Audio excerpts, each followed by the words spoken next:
Welcome to Battlefield 2042 Season 5 gameplay and impressions. So I was in a capture event a couple days ago and we got to play on the new map Reclaimed, and we're going to be taking a look at all the new stuff today and just giving you some hands-on ideas of what to expect from Season 5 of 2042, and also a little bit about the future, what comes after this. So I know there's a lot of questions from the community there in that respect. So before we get in, can I just say that this is possibly the coolest skin that I think I've personally seen in the game. This is for the MP9. I don't know if this is going to be part of the battle pass or one in the store, but it's got a little ammo counter on the side and it completely transforms the look of the gun. And I don't know why DICE didn't do more of this in the game, or why they haven't done more of this yet. But I digress. So this is Reclaimed, and it's a spiritual successor to Zavod from Battlefield 4. Zavod was quite linear in where the flags were, but they've spread them out a bit more here.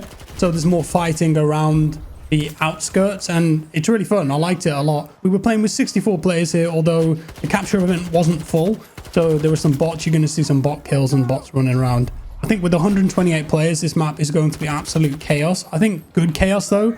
I reckon it'll be spread out just about enough so that there's always fighting, but it doesn't get overwhelming. Although from the games that we played, I think it's heavily, and I mean heavily, biased towards the US side on Conquest. But when it's out in the wild, we'll see how it plays out. It's a gorgeous map to look at too. The snow, the trees, it's very war-torn looking. There's graffiti everywhere. I found all sorts of little Easter eggs and stuff on the walls, and this one here, this is kind of sweet. This is a nod towards Stick 44 Fly High Recon right at the top on the wall there. I think they've also put his logo next to it too in purple. I enjoyed fighting in that bunker area. That gets jam-packed with players on Breakthrough. Also on the two main warehouses looking down through the roof. Pretty fun getting flanks on people from up there. So overall, pretty cool map on first impressions. I would like to have seen a bit more destruction though. Zavod had this cool moment in the middle where the tower fell down. We're not getting anything like that on this map. And there are certain walls where you'll fire rockets at and you expect them to explode, but they don't. So a little disappointed with the destruction here.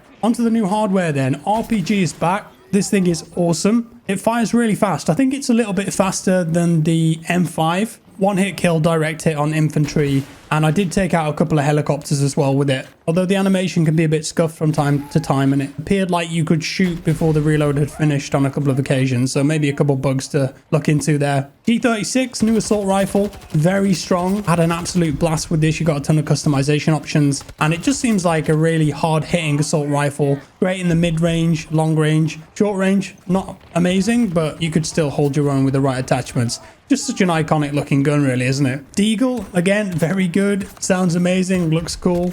Reload animations are awesome. Plenty of attachments you can put on there too. And from what I could test, it did seem to be a one-hit kill headshot, but to a certain range. So yes, one digs are possible. Is it going to replace the Magnum though, the revolver? I'm not sure. We'll have to see. And then we've got the XCE BAR sniper. I think this is going to be the new meta bolt action sniper rifle. Big range of attachments on it. Fast fire rate, fast bullet speed. I like the scopes on it. It's going to be a popular one. There are 3 new grenades too. The spring grenade, I'm going to show you a little clip of that now. You throw it and then it just jumps up into the air and explodes. I didn't manage to get a kill with this, so can't really say if it's good or not. Bit weird. The sticky grenade, that's an anti-vehicle, and you throw that on a vehicle, it explodes on impact. It didn't do too much damage, so it kind of feels like a last-ditch effort thing where maybe you've used all of your rockets and you've nearly killed a tank, but not quite. But you know what? You got that grenade, throw it on. Epic moment where you managed to destroy it with like 2 HP remaining for yourself. You can also hit helicopters with it too. I wanted to test if I could throw it on people and stick them, but I didn't manage to do it. But I'm definitely going to test when this whole thing releases. And then the mini grenades, you can carry 3 of these. You can throw them quite far. I don't think it's insanely far. I remember in BF4, you could absolutely yeet these into the next dimension, but the throw distance is long, but not that long. The damage was very small. I didn't even manage to get a kill with these, so I'm not really worried about the explosive spam with them unless there's a trick to them. But yeah, there's an option if you want to try and get some crazy long-range throws with your grenades. We've also got these anti-air stations, so you can jump in these, take control of the minigun, aim it, fire it, and yes, as you would expect, very powerful against helicopters. If there's a helicopter flying near you and you get a good track on them, they're going to go down really quick. But on the flip side, they're not very strong. So helicopters can easily take you out when you're in these things. And if you're in a little bird or something, you got the rocket pods. I would advise trying to take this out as quick as possible because it's going to dominate the airspace in the middle of the map there.